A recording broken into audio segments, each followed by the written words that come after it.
She worked patiently, stooping from the waist, and when she got home in a drizzle of rain at 5 o'clock, her knees were tremulous with strain, her back ached, and she was tired all over, but she had 300 violets. Her mother moaned when Alice showed them to her, fragrant in a basin of water. "Oh, you poor child! To think of your having to work so hard to get things that other girls only need lift their little fingers for!" "Never mind," said Alice, huskily. "I've got 'em, and I am going to have a good time to-night." "You've just got to," Mrs. Adams agreed, intensely sympathetic. "The Lord knows you deserve to after picking all these violets, poor thing, and He wouldn't be mean enough to keep you from it. I may have to get dinner before I finish the dress, but I can get it done in a few minutes afterwards, and it's going to look right pretty. Don't you worry about that. And with all those lovely violets—" "I wonder," Alice began, paused, then went on, fragmentarily.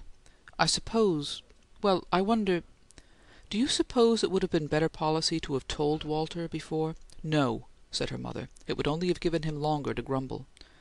"But he might—" "Don't worry," Mrs. Adams reassured her. "He'll be a little cross, but he won't be stubborn. Just let me talk to him, and don't you say anything at all, no matter what he says." These references to Walter concerned some necessary manoeuvres which took place at dinner, and were conducted by the mother, Alice having accepted her advice to sit in silence. Mrs. Adams began by laughing cheerfully. "I wonder how much longer it took me to cook this dinner than it does Walter to eat it," she said. "Don't gobble, child. There's no hurry." In contact with his own family, Walter was no squanderer of words. "Is for me," he said. "Got date." "I know you have, but there's plenty of time." He smiled in benevolent pity. "You know, do you? If you've made any coffee, don't bother if you didn't. Get some downtown." He seemed about to rise and depart, whereupon Alice, biting her lip, sent a panic-stricken glance at her mother. But Mrs. Adams seemed not at all disturbed, and laughed again. "Why, what nonsense, Walter! I'll bring you coffee in a few minutes, but we're going to have dessert first."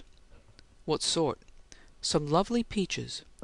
"Don't want any canned peaches," said the frank Walter, moving back his chair. "Good night." "Walter, it doesn't begin until about 9 o'clock at the earliest." He paused, mystified. "What doesn't?" "The dance." "What dance?" "Why, Mildred Palmer's dance, of course." Walter laughed briefly. "What's that to me?" "Why, you haven't forgotten it's to-night, have you?" Mrs. Adams cried. "What a boy!" "I told you a week ago I wasn't going to that old dance," he returned, frowning. "You heard me." "Walter!" she exclaimed. "Of course you're going! I got your clothes all out this afternoon and brushed them for you. They'll look very nice, and—" "They won't look nice on me," he interrupted. "Got a date downtown, I tell you." "But of course you'll—" "See here," Walter said, decisively. "Don't get any wrong ideas in your head. I'm just as liable to go up to that old dance at the Palmers' as I am to eat a couple of barrels of broken glass." "But, Walter—" Walter was beginning to be seriously annoyed. "Don't Walter me. I'm no society snake. I wouldn't jazz with that Palmer crowd if they coaxed me with diamonds." "Walter—" "Didn't I tell you it's no use to Walter me?" he demanded. "My dear child! Oh, glory!" At this, Mrs. Adams abandoned her air of amusement, looked hurt, and glanced at the demure Miss Perry across the table. "I'm afraid Miss Perry won't think you have very good manners, Walter." "You're right, she won't," he agreed, grimly.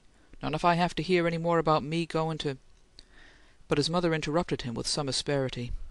"It seems very strange that you always object to going anywhere among our friends, Walter."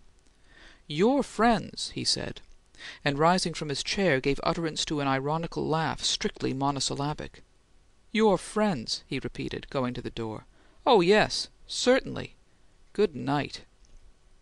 And, looking back over his shoulder to offer a final brief view of his derisive face, he took himself out of the room. Alice gasped. "Mama!" "I'll stop him," her mother responded, sharply, and hurried after the truant, catching him at the front door with his hat and raincoat on.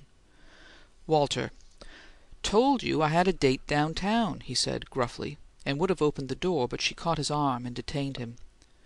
"Walter, please come back and finish your dinner. When I take all the trouble to cook it for you, I think you might at least—" Now," he said. "That isn't what you're up to. You don't want to make me eat. You want to make me listen." "Well, you must listen." She retained her grasp upon his arm and made it tighter.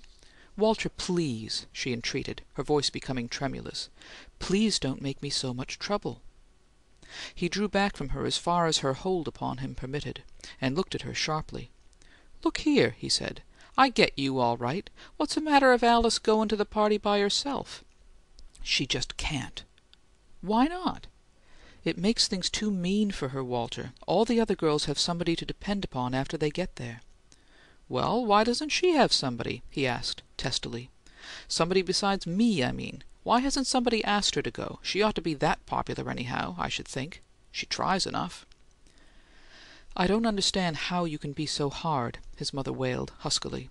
"You know why they don't run after her the way they do the other girls she goes with, Walter. It's because we're poor, and she hasn't got any background."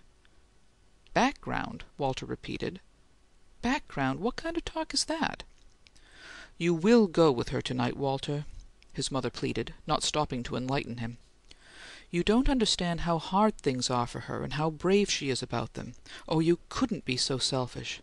It'd be more than I can bear to see her disappointed to-night. She went clear out to Bellevue Park this afternoon, Walter, and spent hours and hours picking violets to wear. You will—" Walter's heart was not iron, and the episode of the violets may have reached it. "Oh, blub!" he said, and flung his soft hat violently at the wall. His mother beamed with delight. "That's a good boy, darling. You'll never be sorry." "Cut it out," he requested. "If I take her, will you pay for a taxi?" "Oh, Walter!" And again Mrs. Adams showed distress. "Couldn't you?" "No, I couldn't. I'm not going to throw away my good money like that, and you can't tell what time o' night it'll be before she's willing to come home. What's the matter you payin' for one?" "I haven't any money." "Well, father—" She shook her head dolefully. "I got some from him this morning, and I can't bother him for any more. It upsets him. He's always been so terribly close with money." "I guess he couldn't help that," Walter observed. "We're liable to go to the poorhouse the way it is." "Well, what's the matter with our walking to this rotten party?" "In the rain, Walter." "Well, it's only a drizzle, and we can take a street car to within a block of the house." Again his mother shook her head. It wouldn't do. "Well, darn the luck, all right," he consented, explosively. "I'll get her something to ride in. It means 75 cents." "Why, Walter!" Mrs. Adams cried, much pleased. "Do you know how to get a cab for that little? How splendid!" "'Tain't a cab," Walter informed her, crossly. "It's a tin Lizzie. But you don't have to tell her what it is till I get her into it, do you?" Mrs. Adams agreed that she didn't.